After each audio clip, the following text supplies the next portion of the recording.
now let's look into the third measure of central tendency. That's our mode.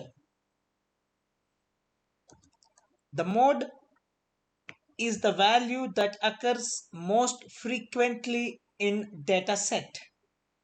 So the mode is the value that occurs most frequently in a data set.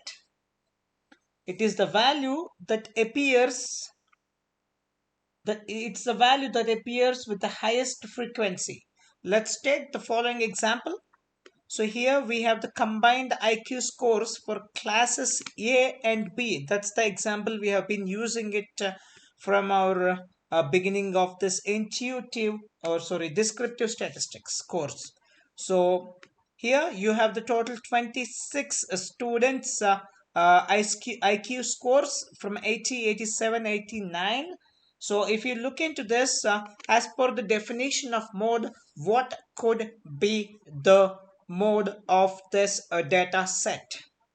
The mode of this data set, if I see, so 109 is repeating 3 times, so 109 is a mode.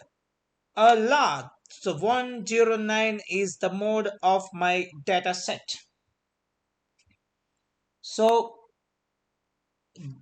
that's not it. So if you think so that's it, the mode means that's it. By the way, it's possible to have more than one mode. So a data set can have more a data set can have more than one mode, such as one mode is known as unimodal, two modes is known as bimodal, or more than two modes are known as multimodal. The mode is often used for categorical or discrete data where values are grouped into categories. So let's take a quick example of mode, and then we will jump into the we will look into the mode in detail. So the mode is here.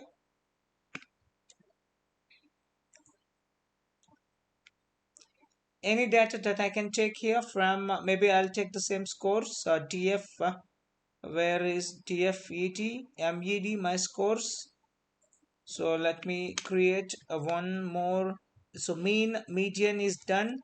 I'll say sorry, yeah, dfmed sorted, and then mode,